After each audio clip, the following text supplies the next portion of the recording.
Shalom, selamat malam Bapak Ibu Saudara yang dikasihi dan diberkati Tuhan. Kembali kita bertemu dalam renungan malam pada saat ini. Bagian firman Tuhan yang akan kita renungkan dari 2 Samuel pasal 9 ayat 1 sampai dengan 13. 2 Samuel pasal 9 ayat 1 sampai dengan 13. Dan saya akan membacakan ayat yang ketiga. Kemudian berkatalah raja, "Tidak adakah lagi orang yang tinggal dari keluarga Saul? Aku hendak menunjukkan kepadanya kasih yang dari Allah." Lalu berkatalah Siba kepada raja, "Masih ada seorang anak laki-laki Yonatan yang cacat kakinya." Saudara-saudara, dalam bagian firman Tuhan ini satu tema, yaitu setia pada janji. Satu tema, setia pada janji. Dalam kenyamanan hidupnya sebagai seorang raja, Daud teringat akan janjinya kepada Yonatan. 1 Samuel 18 ayat 1 sampai dengan 4 dan 1 Samuel pasal 20 ayat 15 sampai 17. Juga kepada Saul dalam 1 Samuel 24 ayat 21 dan 22. Karena itu Daud meminta untuk mencari orang dari keluarga Saul yang masih hidup. Kalau dalam ayat 1 katakan, "Berkatalah Daud, masih adakah orang yang tinggal dari keluarga Saul? Maka aku akan menunjukkan kasihku kepadanya oleh karena Yonatan." Dan didapatinya Mefiboset, anak Yonatan yang masih hidup. Di mana seperti dalam ayat 3 katakan bahwa ia adalah anak laki-laki Yonatan yang cacat kakinya. Daud mengambil Mefiboset dan menempatkannya sebagai orang terhormat di istananya. Mefiboset yang sudah cacat sejak kecil dan merasa diri tidak pantas untuk menerima kebaikan Daud. Apalagi keluarganya yaitu Saul adalah keluarga yang sangat memusuhi Daud. Mungkin saja terpikir oleh Daud akan membunuh karena ia adalah musuh Daud. Namun Daud meyakinkan Mefiboset tentang niatnya untuk menjaga dan memelihara keluarga Saul yang masih ada pada waktu itu, sebagai sebuah wujud kesetiaan pada janjinya dan sumpahnya yang ia ucapkan sendiri kepada Yonatan dan juga Saul. Hal menarik yang kita dapat pelajari dan yang diajarkan kepada kita adalah bagaimana sikap seorang Daud yang begitu setia kepada janji yang dinyatakannya. Walaupun dalam kenyamanan hidupnya, walaupun ia sudah menjadi raja, ia sudah memiliki segala-galanya, tetapi hal itu tidak membuat seorang Daud terlena dan melupakan keluarga Saul yang dulu begitu memusuhinya. Seharusnya kan Daud tidak perlu mengingat keluarga Saul, karena Saul melakukan berbagai upaya untuk membunuhnya. Tetapi Daud tidak.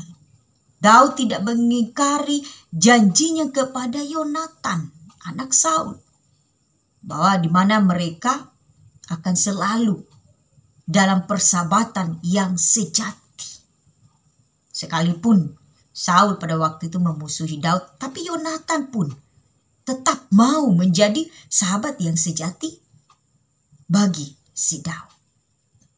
Nah, saudara-saudara yang dikasihi dan diberkati Tuhan, seringkali kita juga anak-anak Tuhan terkadang lupa akan apa yang kita janjikan atau kita nasarkan ketika kita sudah menikmati sesuatu yang menyenangkan. Kita mudah terlena, kita gampang terlena jika berada di dalam sebuah zona kenyamanan. Sebaliknya, Kita akan cepat-cepat berjanji ketika kita mengharapkan sesuatu. Contohnya, Tuhan, nanti saya akan begini kalau saya sudah mendapatkan ini.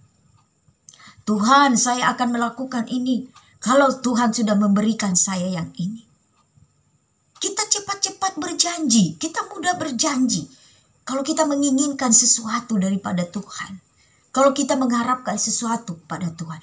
Tetapi ketika semua itu didapatkan, ketika semua itu diraih, terkadang kita mudah juga melupakan janji atau nasar yang pernah kita ungkapkan.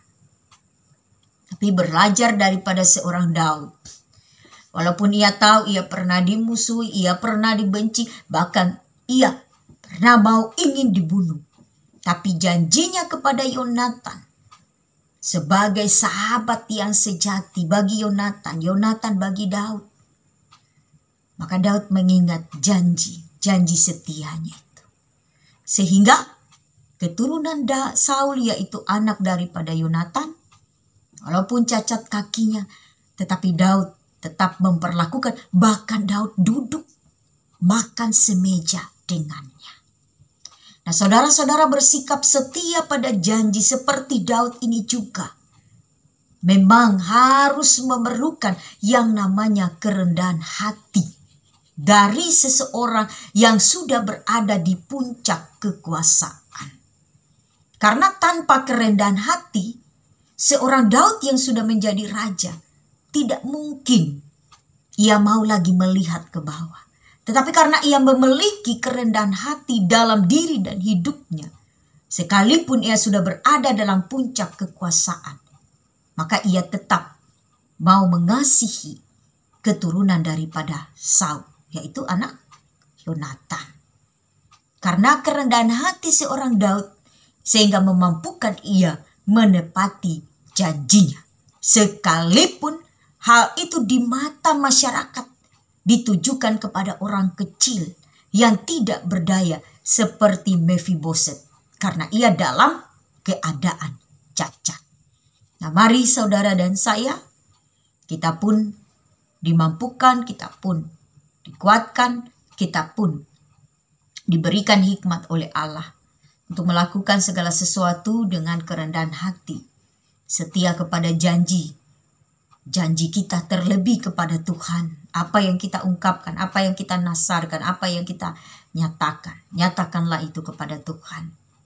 Bahkan walaupun kehidupan kita sudah ada dalam segala sesuatu bagi manusia, itu mungkin sudah lebih dan lain sebagainya.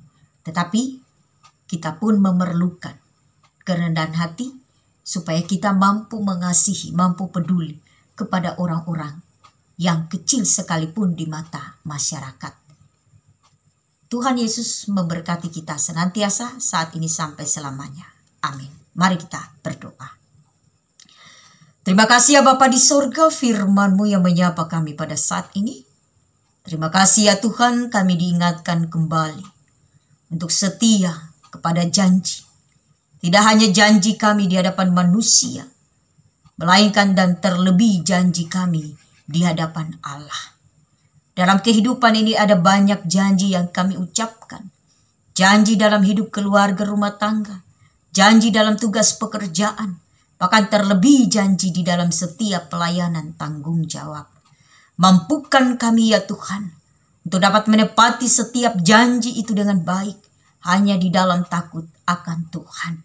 Bahkan mampukan kami Tuhan di dalam kerendahan hati untuk tetap dapat melihat dan dapat menepati setiap janji itu, bahkan sekalipun kepada mereka yang di hadapan masyarakat Tuhan mereka tidak layak, tetapi di hadapan Tuhan semua manusia itu sama adanya. Terpuji nama-Mu ya Allah, kini dan selamanya, yang melayakkan kami pun telah menerima janji keselamatan, janji melalui pengorbanan Kristus di kayu salib, dan janji untuk menerima mahkota hidup yang kekal ketika kami kembali kepada Tuhan. Asalkan sampai kapanpun kami tetap teguh di dalam iman kepada Kristus Tuhan, Sang Juru Selamat kami yang hidup. Amin. Shalom.